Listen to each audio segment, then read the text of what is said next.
You got until Friday to clear out your things. After that, I'm changing the locks." My daughter said it like she was cancelling a dentist appointment.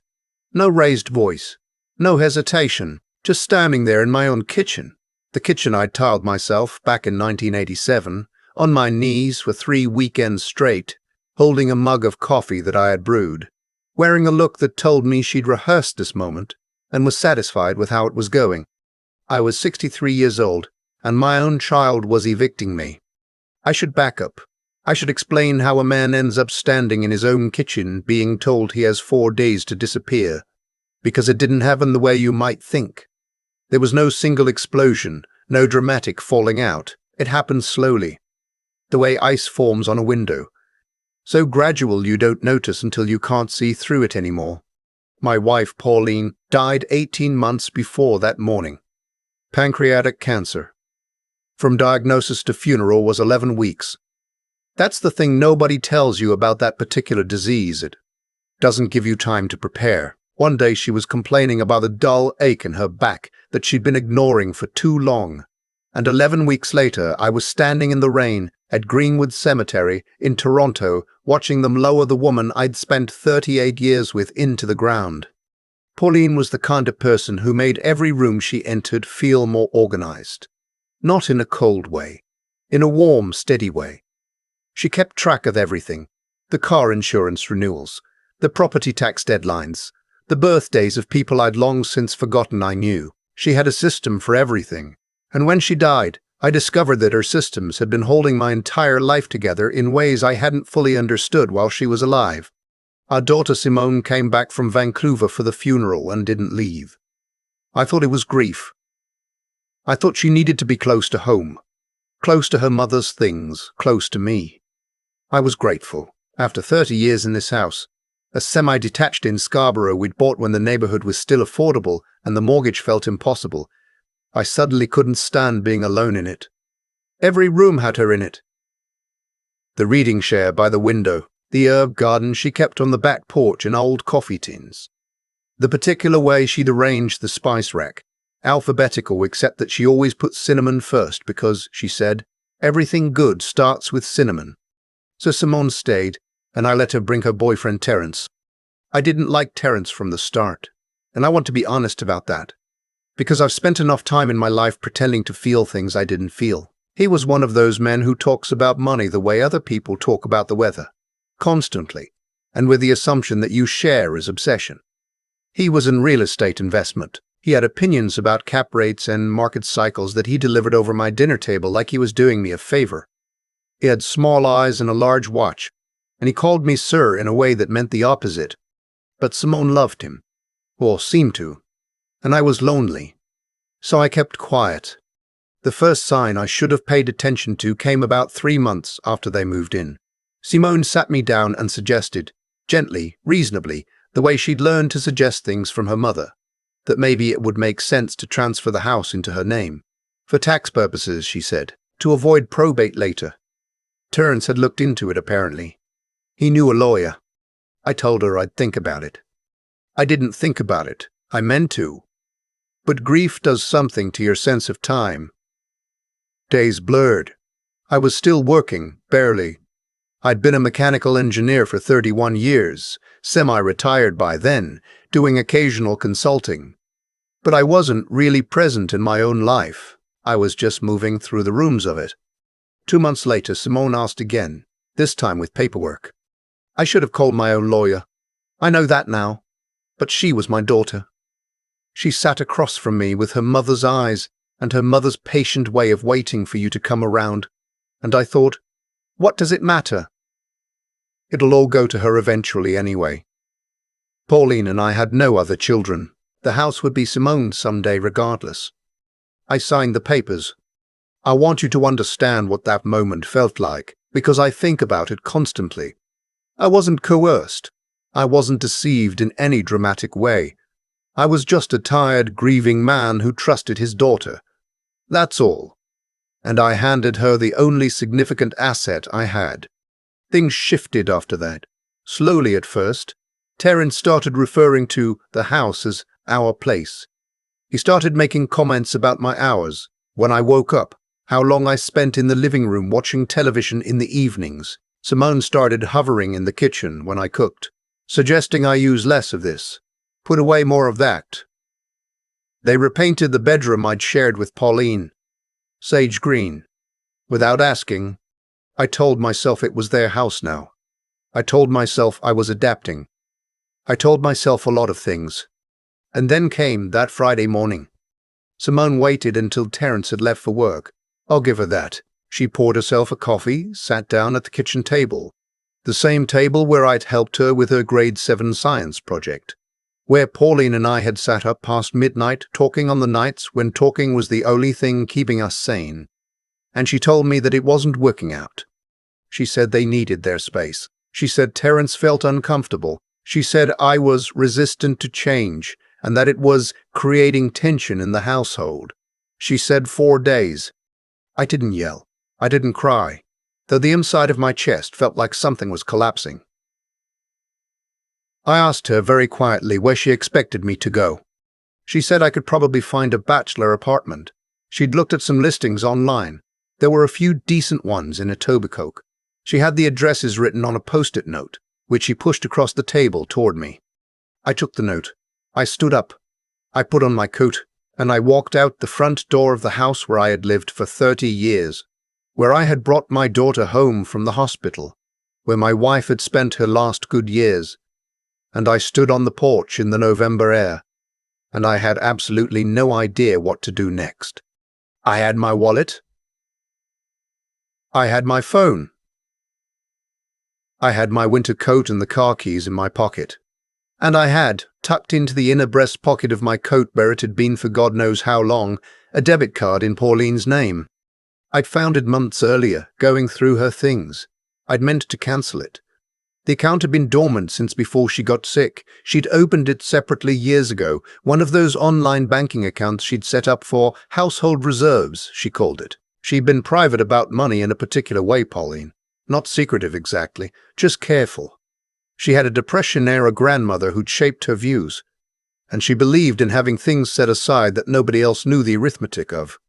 I put the card in my coat pocket, meaning to deal with it later. Later had never come. I sat in my car at the end of the street for a long time. I couldn't think straight.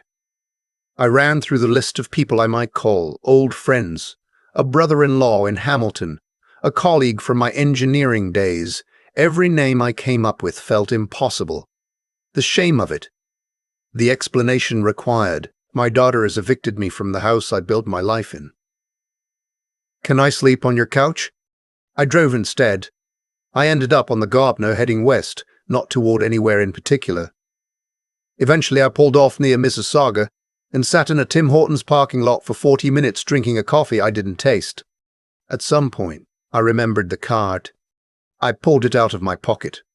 Pauline Margaret Ashford, it read. The expiry date had passed, of course it had, but something made me hold on to it.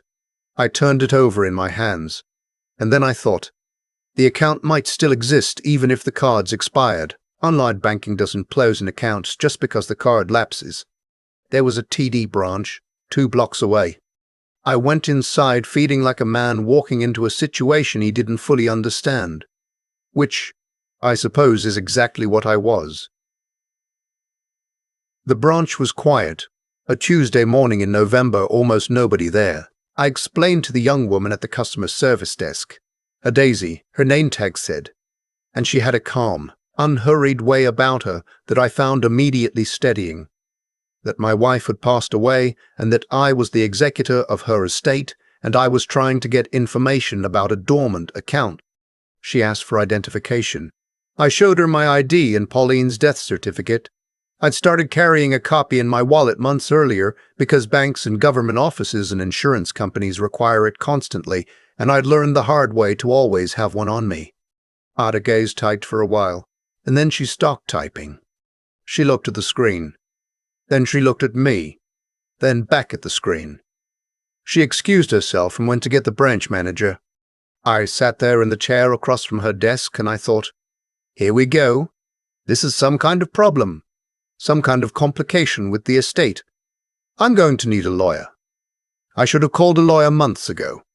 The branch manager, a man named Patrick who looked about 40 and had the manner of someone who takes his job seriously in a good way, came out and sat down beside Daisy. He introduced himself. He asked me a few careful questions about my relationship to the account holder, my role as executor, my identification. I answered all of them. Then he turned the monitor slightly toward me and said, "Mr. Ashford, I want to make sure we're looking at the same account. Can you confirm the last 4 digits of your wife's SIN?" I confirmed them. I knew Pauline's SIN, the way I knew our anniversary and my mother's birthday, just facts that lived in my memory without my having chosen to put them there. Patrick nodded slowly. He folded his hands on the desk.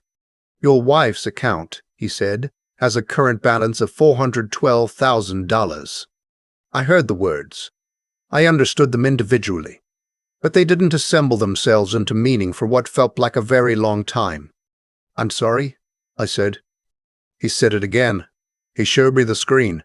$412,341 and some cents in a high-interest savings account that Pauline had been depositing into, quietly, steadily, over what looked like the better part of 15 years.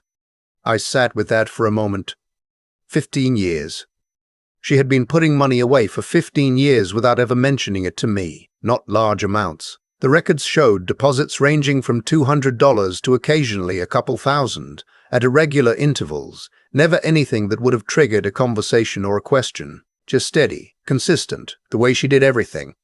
I thought about all the times I'd assumed she was just better at managing money than I was, which she was, but I'd assumed that meant she was just careful with what we had. I hadn't understood that careful also meant building something separate, something that would still be there when everything else fell apart. She knew. I don't know how she knew. Whether she'd seen something in me, some fragility I didn't know I had, or whether it was just that Depression-era grandmother talking, the one who'd sewn cash into curtain hems and always told Pauline that a woman should never be in a position where she had no choices. But somehow Pauline had understood that there might come a time when I would need choices. And she had quietly, without ceremony, without ever asking for credit, built me a door to walk through. I cried in that bank. I'm not ashamed to say it. Patrick pushed a box of tissues across the desk and waited, and Adaise brought me a cup of water, and I sat there in that TD branch in Mississauga and cried for my wife and for the 15 years of quiet love I'd just discovered. When I pulled myself together, Patrick explained the process. Because I was the named executor and Pauline had listed me as sole beneficiary on the account, transferring the funds was straightforward. There would be some paperwork, a few days for processing, but he was clear that there were no complications. The money was mine. I drove back to Scarborough that afternoon and I booked 2 nights at a hotel on Kingston Road. I needed to think, and I needed to not be sitting in a parking lot to do it. I called my brother-in-law Douglas, Pauline's younger brother who lived in Hamilton and had never warmed to Terence either, for reasons he'd kept mostly to himself out of deference to Simone. I told him everything. He was quiet for a long time. "Pauline always said she'd set something up," he finally said. "She never told me what or how much, just said you'd be looked after if things went sideways." "Things went sideways," I said. "Yeah," he said, "I can see that." I also called a lawyer, not the one Terence had recommended, clearly. A woman named Irene at a firm in North York who'd handled Pauline's original estate work. I'd been given her card at the time and had kept it in a kitchen drawer I hadn't opened in months. She took my call that evening and listened without interrupting. When I finished, she said, "The transfer of the property. Do you remember if you signed the gift deed or a transfer for consideration?" I told her I honestly didn't remember. I'd signed whatever Simone put in front of me. She said she'd request the documents from the land registry office and that I should not contact Simone or return to the house until she'd had a chance to review everything. I followed her advice. What Irene found when she got the documents was that the transfer had been registered as a gift deed, meaning I had given the property to Simone for no financial consideration. Under Ontario law, Irene explained, a gift deed made by a person in a vulnerable state, grieving, isolated, not independently advised, could in some circumstances be challenged. Not guaranteed, she said, but possible. And the circumstances, she said carefully, were not unsympathetic. She also found something else. Pauline, it turned out, had consulted a lawyer of her own at some point in the last 2 years of her life. That lawyer had prepared a document, a personal directive, separate from her will, expressing her wish that the matrimonial home remain available to me for my lifetime. It wasn't a legally binding instrument in the way a will codicil might have been, but it was dated, witnessed, and clear in its intention. And combined with the questions around the gift deed, it was enough for Irene to write a very firm letter to Simone's address. The letter outlined the concerns, the circumstances of the transfer, the personal directive, the account, and what it represented, and it made clear that Irene was prepared to initiate a court application if the matter wasn't resolved. Simone called me 2 days later. She sounded different on the phone, less certain, less composed. She asked if we could meet. We met at a coffee shop on the Danforth. She came alone, which I took as a meaningful sign. She looked like she hadn't been sleeping well, which I understood because I hadn't been sleeping well either. She apologized. Not immediately. There was a lot of preamble first, a lot of framing about how hard the last year had been, how Terence had pushed her in directions she hadn't always felt comfortable with, how she'd told herself it was practical and sensible when she knew somewhere underneath that it wasn't. I listened to all of it. I let her take her time. When she finally said she was sorry, she was crying. And I believed her. Not because she was crying. Tears are easy. But because I knew my daughter. I watched her grow up. I knew the difference between her performing an emotion and her actually feeling one. I told her that sorry was a beginning, not an ending. We hired a mediator. It took several months. Terence was not in the picture by then. Simone had asked him to move out of the house within a week of our coffee shop meeting, a detail she told me without elaboration, and which I chose not to press. The legal outcome was a negotiated settlement. The house was retransferred to me. In exchange, I agreed to formalize a future inheritance arrangement through Irene's office that was fair and clear and didn't require anyone to sign anything under grief or pressure. I moved back in on a Thursday in March. The sage green bedroom was still sage green. I decided I'd repaint it eventually, but in my own time and my own color. Pauline had liked a particular shade of warm yellow. She'd been the one to paint our bedroom originally, back in 1994, and I'd never had cause to change it before Simone and Terence decided they needed a guest suite. I stood in the doorway of that repainted room and I thought about 15 years of quiet deposits, about a woman who'd watched me my entire adult life and understood something about me that I hadn't understood about myself. That I would need a lifeline one day, and that I probably wouldn't see it coming, and that she should therefore build one in advance without making a fuss about it. There are things I know now that I didn't know the morning my daughter pushed a post-it note across the kitchen table. I know that love is not only what you say to someone, it's what you do when they're not watching, in ways they might not find out about for years. It's the slow, quiet work of making sure they'll be okay, even when you can't be there anymore. I know that being a father doesn't end when your children grow up. It changes shape. It gets harder in some ways and easier in others. And sometimes the hardest thing it requires is letting someone hurt you without losing the thread back to them. I know that I should have called a lawyer before I signed anything. That one I'm still working through. Simone comes for dinner on Sunday evenings now. She brings wine and we cook together and we talk about her mother sometimes, in the way you talk about someone, when you're no longer afraid the grief will undo you, with stories, with laughter, with the occasional silence that doesn't need to be filled. The herb garden on the back porch is coming back. I replanted it in April, rosemary, thyme, flat-leaf parsley, and cinnamon basil. Because Pauline always said everything good starts with cinnamon, and I see no reason to argue with her now. I keep coming back to one image, not the branch manager turning the monitor toward me, not the number on the screen, but Pauline at the kitchen table on an ordinary Tuesday, writing a check or tapping something into her phone, quietly adding to something I didn't know existed. No announcement, no explanation, just doing it because she decided it needed to be done. That's what I think about when people talk about character, not grand gestures. Not the moments when doing the right thing is easy or obvious. The real thing is what you do when no one is watching, when there's no immediate reward, when the person you're protecting doesn't even know they need protecting yet. Pauline had that. She always had it. I just didn't understand the full shape of it until after she was gone. And Simone, I've had to think hard about my daughter, because it would be simpler to cast her as a villain and be done with it. But the truth is more uncomfortable than that. She's a smart woman who let someone else's ambition become her own compass. She stopped asking herself what she actually believed was right and started measuring everything against what Terence said made sense. That's not stupidity. That's a failure of a different kind. The slow erosion of your own judgment when you stop trusting it. I watched it happen and didn't say anything, which is its own kind of failure on my part.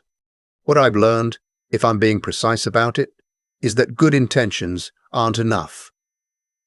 You have to stay sharp. You have to keep asking the questions that are uncomfortable, about who's influencing you, about what you're signing, about whether the reason something makes sense is because it actually does, or because someone persuasive told you it did. I signed a gift deed for my own house because I was grieving and I trusted without verifying. I should have known better. I'd spent 31 years as an engineer. My entire profession was built on the principle that we check your work, that you don't assume that a structure is only as sound as the calculation behind it. I applied that discipline to everything except the one place it mattered most. And then there's what it takes to come back from something like this. Not the legal process. Irene handled that, and I'm grateful for it.